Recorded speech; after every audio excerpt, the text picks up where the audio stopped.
அனைவருக்கும் வணக்கம். இன்னைக்கு பார்த்தீங்கன்னா, திருநெல்வேலியில விஜய் அவர்களுடைய பிரம்மாண்டமான ஒரு பிரச்சாரம் இருக்கு. அத தாண்டி பாளையங்கோட்டை மற்றும் கேடிசி நகர், ராஜகோபாலபுரத்தில ரோட் ஷோவே நடத்துறதா இருக்காங்க.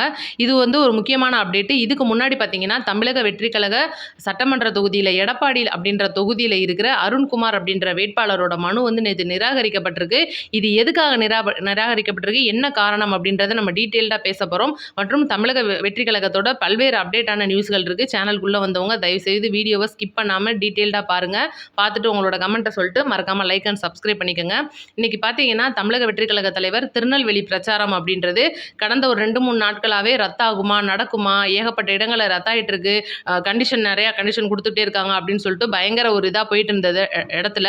இன்னைக்கு ஒரு மக்கள் சந்திப்பு நிகழ்ச்சி மாரி ஒரு இடத்துல வண்டி நிக்க வச்சு பேசுறதுக்கான ஒரு ஏற்பாடா பண்ணியிருந்தாங்க. கிட்டத்தட்ட 4999 பேருக்கான எப்பவும் நம்மளுக்கு தமிழக அரசு ஒரு அனுமதி குடுப்பாங்க பார்த்தீங்களா, அந்த மாரி குடுத்துருக்காங்க. 51 நிபந்தனைகள் குடுத்துருக்காங்க. இது ஒரு பக்கம் இருந்தாலும் கூட ரோட் ஷோ அப்படின்றதுக்கும் அனுமதி குடுத்துருக்காங்க. எப்படின்னா, விஜய் அவர்களுடைய வாகனங்களை பின்தொடரக்கூடாது. அஸ் யூசுவலி இருக்கிற அனைத்து கண்டிஷன்களும் எப்பவும் போல பின்பற்ற வேண்டும் அப்படின்றத சொல்லியிருக்காங்க. முக்கியமா பாளையங்கோட்டை, கேடிசி நகர் மற்றும் ராஜகோபாலபுரம், அது போக விஜய் அவர்கள் நின்று அந்த பிரச்சாரம் செய்ய போற இடத்துல 3 வேட்பாளர்களையும் அறிமுகம் செய்கிறார். தென்காசி, திருநெல்வேலி, தூத்துக்குடி 3 வேட்பாளர்களையும் அறிமுகம் செய்ய இருக்கிறார். இதை விட பார்த்தீங்கன்னா, இளைஞர்களுக்கு விஜய் அவர்களுடைய ஒரு மாபெரும் அப்டேட்டான அந்த பட்டதாரி இளைஞர்களுக்கான மாதம் 4000 ரூபாய் அவங்களோட பேங்க் அக்கௌண்ட்ல போடுறது, இந்த ஒரு பெரிய அப்டேட் மற்றும் தேர்தல் அறிக்கை சிலவற்றை அங்க நின்று பேச போறார் அப்படின்றது மிகப்பெரிய தகவல். எல்லாருக்குமே தெரியும், திருநெல்வேலி அப்படின்னா அல்வாவும் ஃபேமஸ். அதை விட பயங்கர ஃபேமஸ். அதை நம்ம சொல்லக்கூடாது யூடியூப்ல அப்படின்றதுனால அந்த நான் வார்த்தையை விட்டுட்டேன். தெரிஞ்சவங்க வேணா கமெண்ட்ல சொல்லிட்டு போயிருங்க. அந்த மாதிரி இருக்கிற திருநெல்வேலியில் நாளைக்கு விஜய் அவர்கள் ஒவ்வொரு சொல்லும் அந்த மாதிரி வீச்சா வரும். அதை நம்ம கண்டிப்பாக எதிர்பார்க்குறோம். அதை விட ரொம்ப முக்கியமான விஷயமா, தமிழக வெற்றி கழகம் இந்த சட்டமன்ற தேர்தலில் 234 தொகுதியிலும் தன்னுடைய வேட்பாளர்களை இறக்குனாங்க. நேற்று மனு பரிசீலனை அப்படின்றது போயிட்டு இருக்கும்போது பல்வேறு வேட்பாளர்களுக்கான அந்த ஒரு மனு பரிசீலனை நிறுத்தி வைக்கப்பட்டுச்சு. எல்லாமே திமுகவுடைய தீசக்தி அப்படின்ற பெரிய காரணம். செங்கோட்டையன் அவர்களுடைய மனு நிறுத்தி வைக்கப்பட்டது, ஆதவ அர்ஜுனா அவர்களுடைய மனு, இந்த மாதிரி ஏகப்பட்ட முக்கிய தலைவர்களோட மனு, திருச்சி கிழக்கில் விஜய் அவர்களுடைய மனுவே நிப்பாட்டி வைக்கப்பட்டிருந்தது. நேற்று நான் எல்லாமே டீட்டெயில்டாக சொல்லியிருப்பேன். அதுக்கப்புறம் பார்த்தீங்கன்னா, கொஞ்சம் நேரம் ஆக ஆக என்னதான் அவங்களோட அப்ஜெக்ஷன் இருந்தாலும் மனு அப்படின்றது கிளியராக இருக்கவும் தேர்தல் அதிகாரிகள் அதை ஒத்துக்கிட்டு மனு ஏற்றுக்கிட்டாங்க. இது நிறையாவே நேற்று சுவாரஸ்ய சம்பவங்கள் நிறையா நடந்துச்சு. கடைசியில் பார்த்தீங்கன்னா, எடப்பாடி தொகுதி அப்படின்னு வரும்போது அருண்குமார் அப்படின்ற வேட்பாளர் அவர்கள் ஆல்ரெடி ஏகப்பட்ட பிரமாண பத்திரங்களை தாக்கல் செய்ய மறந்துட்டார். சில விஷயங்களை அந்த மனுவில் சேர்க்கணும் அப்படின்றத சேர்க்காம விட்டுட்டார். குடும்ப பின்னணியை சேர்க்காம விட்டுருக்காருன்னு சொல்லிட்டு நிறைய காரணங்கள் சொல்லி அவருடைய மனுவை நிறுத்தி வச்சிருந்தாங்க. அவங்களுடைய மனைவியும் வேட்புமனு தாக்கல் பண்ணியிருந்தாங்க. அதே ஃபார்முலா தான் அவங்களோட மனைவியோடதுலையும் இருக்குது அப்படின்றனால 2 மனுக்களுமே நிராகரிக்கப்பட்டது.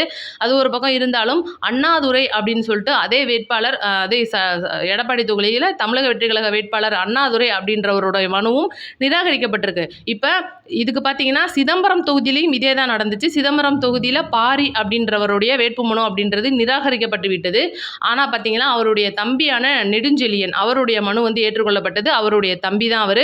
கிட்டத்தட்ட பார்த்தீங்கன்னா, ஏகப்பட்ட இடங்களில் நிராகரிச்சிருக்காங்க. வேற வேட்பாளர் தமிழக வெற்றி கழகத்திலேருந்து அனுமதிச்சிட்டாங்க.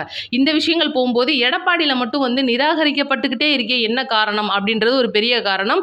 இது பார்த்தீங்கன்னா, இப்போ அங்கீகரிக்கப்படாத கட்சி தமிழக வெற்றி கழகம். இன்னும் ஃபர்ஸ்ட் தேர்தலை சந்திக்கல, 8% நிரூபிச்சாதான் அங்கீகரிக்கப்படுற கட்சி அப்படின்றனால, இன்னும் நம்ம அங்கீகரிக்கப்படாத கட்சியாக இருக்கிறனால அந்த கட்சியோட வேட்பாளர் அவங்களோட ஒரு மனுவை முன்மொழியும் போது ஒரு 10 பேர் கையெழுத்து போடணும். ஆனால் பார்த்தீங்கன்னா, தமிழக வெற்றி கழக சைடில் 7 பேர் மட்டும்தான் முன்மொழிஞ்சாங்க, 3 பேர் இல்லை அப்படின்னு ஒரு மாபெரும் குற்றச்சாட்டை அங்கே வைக்கிறாங்க. ஆனால் பார்த்தீங்கன்னா, கிட்டத்தட்ட ஒரு 10 பேருக்கு மேலேயே அங்கே ஆட்கள் இருந்ததா தகவல் வருது. அப்படி இருந்தும் ஏன் இவருடைய மனு நிறுத்தி வைக்கப்படுது? இவரை இந்த கோர்ட்ல எல்லாம் அழைப்பாங்க பார்த்தீங்களா, பேர் சொல்லி கூப்பிடும்போது அருண்குமார் அப்படின்னு சொல்லி கூப்பிடும்போது இவர் ஆஜர் ஆகலை அப்படின்ற ஒரு காரணம் வருது. என்ன காரணம் அப்படின்னா, தேர்தல் அதிகாரிகள் உங்களுடைய மனுவில் ஒரு குளறுபடி இருக்குது, நீங்கள் போயிட்டு அதை சரி பண்ணிட்டு வாங்கன்னு சொல்லும்போது, இதோ அச்சுத்தாள் வாங்கிட்டு வரேன்னு சொல்லிட்டு போன நபர் வரவே இல்லை அப்படின்றது மிகப்பெரிய கம்ப்ளைண்ட். செத்த நேரத்தில் பார்த்தீங்கன்னா, அங்கே இருக்கிற எல்லாருமே அருண்குமாரை யாரோ கடத்திட்டாங்கன்ற மாதிரி ஒரு கூச்சலிட்டு பெரும் பரபரப்பாகவே ஆகிப்போச்சு தேர்தல் அலுவலகம். அப்படி இருக்கும்போது என்னதான் ஆணுச்சு அப்படின்னு சொல்லிட்டு ரொம்ப தேடும்போது கடைசியில் அவர் சேலத்தில் இருக்கிற ஒரு இடத்துல அவருடைய வீட்டுக்கு போயிட்டாரு அப்படின்ற நியூஸ் எப்போ வருது? கிட்டத்தட்ட நைட்டு 8 மணி 9 மணிக்கு மேலே தான் வருது. ஆனா, எங்க தான் போனாரு அப்படின்னு தேடும்போது, இல்ல இவர் வந்து யாரோ இவர மிரட்டியிருக்காங்க, இவர வந்து கடத்தியிருக்காங்கன்னு சொல்லிட்டு காவல்துறையினர் வடைய கம்ப்ளைண்ட் வரைக்கும் போயி, இவ்வளோலாம் ஆராய்ஞ்சு பார்க்கும்போது, ரொம்ப மன உளைச்சல்ல இருக்கிறாரு, பேச முடியாது அப்படின்ற சூழ்நிலையில அவர்ட்டருந்து இப்ப வந்திருக்காங்க. இதுக்கு முன்னாடி பார்த்தீங்கன்னா, சிடிஆர் நிர்மல்குமார் அவர்கள் எடப்பாடி தொகுதியையும் சேர்த்து தமிழக வெற்றி கழகத்துக்கு 234 தொகுதியிலயும் மனுக்கள் ஏற்றுக்கொள்ளப்பட்டதுன்னு சொல்லிட்டு ஒரு பேட்டி குடுத்திருப்பாரு. இந்த பேட்டி தான் தமிழக வெற்றி கழக தொண்டர்களிடையே ஒரு பெரிய குழப்பத்தை ஏற்படுத்தியிருக்கு. நேத்து நம்மளோட கமெண்ட்ல நெறைய பேர் கேள்வியா கேட்டுட்டே இருக்கீங்க. என்னக்கா நீங்க ஒண்ணு சொல்றீங்க, சிடிஆர் நிர்மல்குமார் வேற ஒண்ணு சொல்றாரு, நியூஸ்ல வேற மாரி ஓடுது அப்படின்னு சொல்லிட்டு. காரணம் இதுதான். சிடிஆர் நிர்மல்குமார் அவர்கள் ஆல்ரெடி வந்து பிரஸ் மீட் குடுக்கும்போது, அங்க வந்து ஏற்றுக்கொள்ளப்படும் அப்படின்ற ஒரு நியூஸ் மட்டும் தான் அவருக்கு வந்துட்டு இருக்கறனால, ஏன்னா எல்லா பேருக்குமே நிராகரிக்கிறாங்க. சிடிஆர் நிர்மல்குமார் அவர்களுக்கே ஏகப்பட்ட ஆட்சேபனை வந்திருக்குன்னு சொல்லிட்டு அவரே சொல்லியிருக்காரு. அப்படி இருக்கும்போது அவரும் வந்து அருண்குமார் அவர்களுடைய மனு வந்து ஏற்றுக்கொள்ளப்படும் அப்படின்னு தான் நெனச்சுக்கிட்டு இருந்திருக்காரு. அதனால தான் அவர் அப்படி சொல்லியிருக்காரு. வேற ஒண்ணும் கிடையாது. இதுதான் வந்து எடப்பாடி தொகுதியோட நிலவரம். இந்த சட்டமன்ற தேர்தல்ல இப்ப பார்த்தீங்கன்னா, தமிழக வெற்றி கழகம் 233 தொகுதிகள்ல தான் போட்டியிடுது. என்ன காரணமா, இப்ப அருண்குமார் அவர்கள் வந்து என்ன பண்ண முடியும்? வேற வழி இல்லையா? தமிழக வெற்றி கழகம் எடப்பாடியில போட்டியிடாதா? அப்படின்னு சொல்லி நெறைய காரணங்கள் முன்வைக்கும்போது, இந்த அருண்குமார் வந்து அந்த ஒரு இடத்துல இருந்து காணாம போனனாலயும், அவர வந்து யாரோ கடத்திட்டாங்க, மிரட்டிட்டாங்க அப்படின்ற ஒரு வேளை உண்மையா இருந்துச்சு அப்படின்னா, கண்டிப்பா இவங்க நீதிமன்றத்த நாடலாம். அப்படி நீதிமன்றத்த நாடுனா கூட, இந்த கட்சி அப்படின்ற நம்மளுடைய தமிழக வெற்றி கழகம் அங்கீகரிக்கப்படாத கட்சி அப்படின்றனால, ஒரு வேட்பாளர் உயிரிழந்தால் மட்டுமே அந்த வேட்பு மனு அப்படின்றது திரும்ப பரிசீலனை பண்ணுவாங்க. மித்தபடி எந்த காரணத்தை கொண்டும் பரிசீலனை பண்ண மாட்டாங்க. அதனால தமிழக வெற்றி கழகம் 233 தொகுதியில மட்டும் தான் போட்டியிடுது அப்படின்னு சொல்லிட்டு ஒரு மிகப்பெரிய ஒரு செய்தி வந்திருக்கு. இது வந்து கண்டிப்பா ஒரு தொகுதி நம்மளுக்கு வந்து விட்டுட்டோம் அப்படின்னு தான் நம்ம கண்டிப்பா நினைக்கணும். ரொம்பவே வருத்தமான விஷயம். விஜய் அவர்களும் ரொம்ப அப்செட்டா இருக்கிறாங்க அப்படின்னு தான் நியூஸ் வந்துச்சு. ஆனா பார்த்தீங்கன்னா 9 மணிக்கு மேல வந்திருக்கிற சில தகவலின் அடிப்படையில் விஜய் அவர்களுடைய மாஸ்டர் பிளான் தான் இது அப்படின்னு சொல்லிட்டு உல்டாவா ஒரு நியூஸ் வருது. இது என்ன தகவல் அப்படின்னா, அதிகாரப்பூர்வமா இன்னும் அறிவிக்கல. 8 அப்படின்ற நம்பர் வந்து விஜய் அவர்களுக்கு ரொம்பவே ராசியான நம்பர் அப்படின்னு சொல்லிட்டு சொல்லியிருக்காங்க. அங்க இருக்கிற சில வட்டாரங்கள். என்ன காரணம்னா, பார்த்தீங்கன்னா உங்களுக்கே தெரியும் 3, 3, 6 + 2 = 8 அப்படின்னு வந்துருதா? அப்ப 8ஆம் நம்பர் அப்படின்றது மிகப்பெரிய ராசியான நம்பர். ஏதாவது ஒரு தொகுதி கண்டிப்பா விட்டு போகும் அப்படின்னு நினைச்சுக்கிட்டு இருக்கும்போது, எடப்பாடி அப்படின்ற தொகுதியில போன தடவை எடப்பாடி அவர்கள் அதாவது எடப்பாடி கே. பழனிசாமி அவர்கள் அதிமுக சார்பில் போட்டியிட்டு 93,000 வாக்கு வித்தியாசத்துல வெற்றி பெற்றிருக்கார் அப்படின்றது ஒரு விஷயம். அப்படின்றனால கண்டிப்பா அவங்க எடப்பாடி தொகுதியை எடுக்கணும்னு தான் நினைச்சுக்கிட்டு இருப்பாங்க. வேற ஒரு தொகுதியை தான் அவங்க நினைச்சிட்டு இருந்தது. இருந்தாலும் கூட இது போனது அப்படின்றது நம்ம அண்ணனுக்கு அவ்வளவு தூரம் வந்து ஒரு பெரிய கவலையா இல்ல அப்படின்னு அங்க இருக்கிற வட்டாரங்கள் தெரிவிச்சிருக்காங்க. இருந்தாலும் நம்மளுடைய ஜெயிக்கக்கூடிய தொகுதி என்ன காரணம் அப்படின்றதையும் நான் சொல்லிடுறேன். இன்னைக்கு அங்க இருக்கிற எடப்பாடி அப்படின்ற தொகுதியில இளைய தலைமுறை, அதாவது இப்போ வந்திருக்கிற நியூ ஓட்டர்ஸ், ஜென்சி ஓட்டர்ஸ் அப்படின்றவங்க பல்வேறு விதமான கருத்துக்களின் அடிப்படையில் அவங்க வந்து விஜய்க்கு தான் ஓட்டு செலுத்துவோம் அப்படின்னு சொல்லியிருக்காங்க. அங்க இருக்கிற பெண்கள் வந்து 45% வந்து எங்களுடைய ஓட்டு விஜய்க்கு தான் அப்படின்னு சொல்லியிருக்காங்க. அப்படி இருக்கும்போது கண்டிப்பா அந்த தொகுதியை நம்ம கைப்பற்றி இருக்கிறதுக்கு அதிக வாய்ப்பு இருக்கு. இருந்தாலும் வந்து இது ஒரு பெரிய விஷயம் இல்ல. மிச்சம் 233 நம்ம பார்த்துக்குவோம் அப்படின்னு சொல்லிட்டு தலைவர் அவர்கள் எல்லா 2ஆம் கட்ட தலைவர்கள்ட்டையும் சொல்லியிருக்கார் அப்படின்றது மிகப்பெரிய தகவல். அடுத்து ரொம்பவே முக்கியமான விஷயமா பார்த்தீங்கன்னா, விஜய் அவர்களுடைய நேர்காணல். எனக்கும் ரொம்ப ஆசை தான் நம்ம சேனல்ல அண்ணனை உட்கார வச்சு பேச வைக்கணும் அப்படின்னு. ஆனா அண்ணன் பார்த்தீங்கன்னா ஜீ தமிழுக்கு போயிட்டு ஒரு பெரிய பேட்டி கொடுக்குற மாதிரி ஒரு பயங்கரமா ஆடெல்லாம் வந்துட்டு இருக்கு. என்ன அப்படின்னா, மக்கள் நாயகன் அப்படின்ற ஒரு நிகழ்ச்சி ஜீ தமிழ்ல ஏப்ரல் 14ஆம் தேதியான தமிழ் புத்தாண்டு அன்னைக்கு வந்து ஒளிபரப்பாக போகுது. மாலை 4 மணியிலிருந்து பார்த்தீங்கன்னா 8 மணி வரைக்கும் குறிப்பா நேரலையா வந்து அண்ணன் வந்து கேட்குற கேள்விக்கு பதில் சொல்ல போறாரு. ஏகப்பட்ட வாடகை வாய்கள்லாம் பேசிட்டு இருக்கோம். என்ன உங்க விஜய் வந்து பதிலே சொல்ல மாட்டேன்றாரு, ஒரு பேட்டி கொடுக்க மாட்டேன்றாரு, அது சொல்ல மாட்டேன்றாரு, இது சொல்ல மாட்டேன்றாரு அப்படின்னு சொல்லி ஏகப்பட்ட காரணங்களை அடுக்கும்போது, நான் கேட்ட ஒரே கேள்வி, உங்களுக்கெல்லாம் எதுக்கு இப்ப விஜய் அவர்கள் பதில் சொல்லணும்? அப்படி என்ன நீங்க பத்திரிக்கையாளரா சாதிச்சிருக்கீங்க? இப்ப இருக்கிற பத்திரிக்கையாளர் யார் ஒருத்தர் நியாயமா கேள்வி கேட்கிறது? என்ன கேள்வி கேட்பீங்க மிஞ்சி மிஞ்சி போனா? நீங்க திரிஷாவோட எங்க இருந்தீங்கன்னு கேட்பீங்க. உங்களுடைய மனைவி ஏன் இப்ப டைவர்ஸ் குடுக்குறாங்கன்னு கேட்பீங்க. ஏன் நீங்க குடும்பத்தோட சேர்ந்து இல்லன்னு கேட்பீங்க. இப்ப திடீர்னு திரிஷாவுக்கு கல்யாணம் ஆயிருச்சே உங்களுக்கு தெரியுமான்னு கேட்பீங்க. இந்த மாரி கேள்விகள தான் இப்ப இருக்கிற பத்திரிக்கையாளர்கள் கேட்டு, ஒரு எதிர்த்த இருக்கிற நம்ம தலைவர்களையோ, இல்ல மற்ற அரசியல்வாதிகளையோ வந்து மனமுடைய வைத்து, இப்ப விஜயகாந்த் ஐயாவுக்கு நடந்தது எல்லாருக்குமே தெரியும். அப்படி இருக்கிற காலகட்டங்கள்ல இன்னைக்கு ஒழுங்கா இருக்கிற பத்திரிக்கையாளர் யார் அப்படின்னு சொல்லுங்க.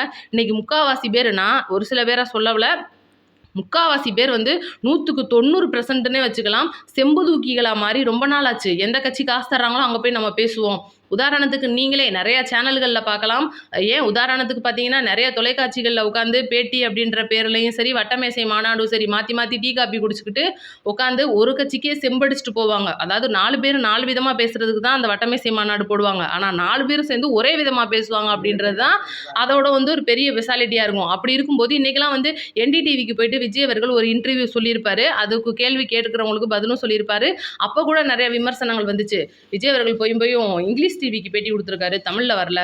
தமிழ்ல வரமாட்டாரு. யார் இங்க நேர்மையா கேள்வி கேட்குறீங்க?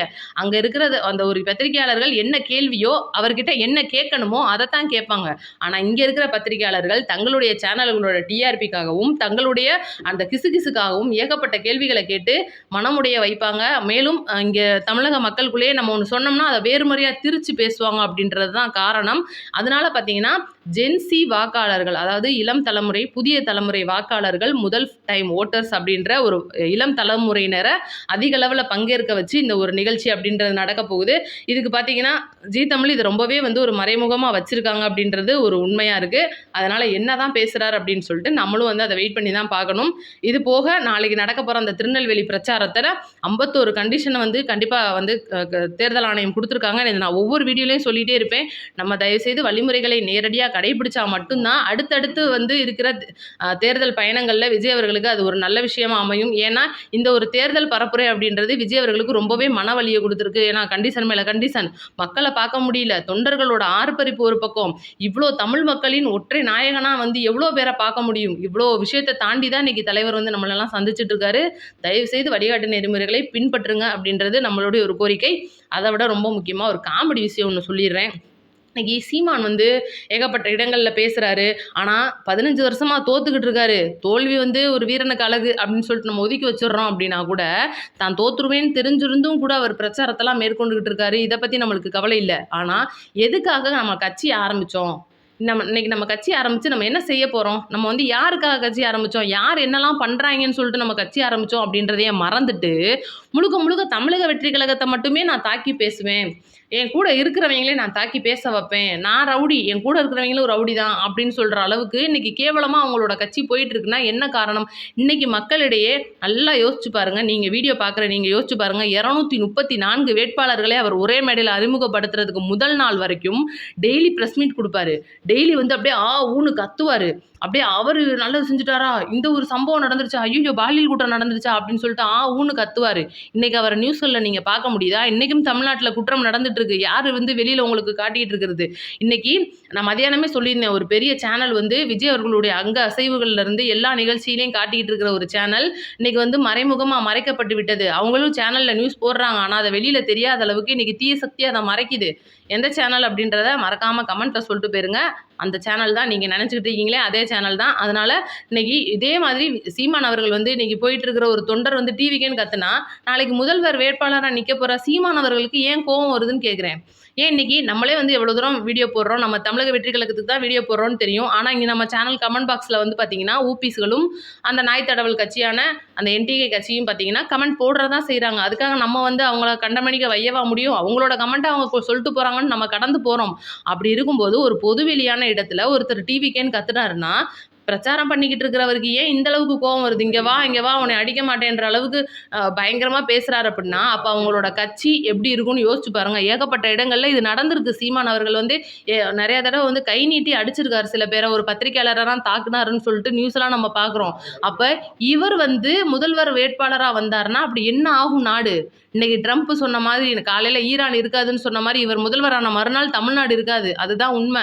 அதனால் இவங்களை பற்றி நீங்கள் நல்லா தெரிஞ்சுக்கங்க. இவங்க 234 பேரும் வந்து பார்த்தீங்கன்னா தமிழ்நாட்டை சுடுகாடு ஆக்குறதுக்காக வர்றவங்க, எப்போன்னு காத்துக்கிட்டு இருக்காங்க. அதனால் இவங்க யாரையுமே நம்ம கண்டுக்கக்கூடாது அப்படின்றது நம்மளுடைய ஒரு கோரிக்கை. இதை ஏற்றுக்கிட்டா ஏற்றுக்குங்க, நான் சொல்கிறது நல்லதுக்கு தான் அப்படின்றத நீங்கள் புரிஞ்சுக்குங்க. நம்மளுக்கு வேலை என்ன? இன்றைக்கி தலைவர் விஜய் அவர்கள்ட்ட அதுவும் நான் ஏற்கனவே மத்தியானம் சொன்ன மாதிரி சின்னங்களில் பெரிய குளறுபடிகள்லாம் வைக்கிறதா இருக்குது இந்த தீய சக்தி. விஜய் அவர்களுடைய பேரிலே நிறைய சுயேட்சை மனுக்கள் வந்திருக்கு. இதை பற்றி நான் காலையில் வீடியோவில் சொல்லியிருக்கேன். பார்க்காதவங்க பாருங்கள். அடுத்தடுத்து வீடியோக்கள் நோட்டிஃபிகேஷன் ஆன் பண்ணி விடுங்க. டான்னு வீடியோ வந்துகிட்டே இருக்கும். நம்ம சேனலை லைக் அண்ட் சப்ஸ்கிரைப் பண்ணிக்கோங்க. நன்றி, வணக்கம்.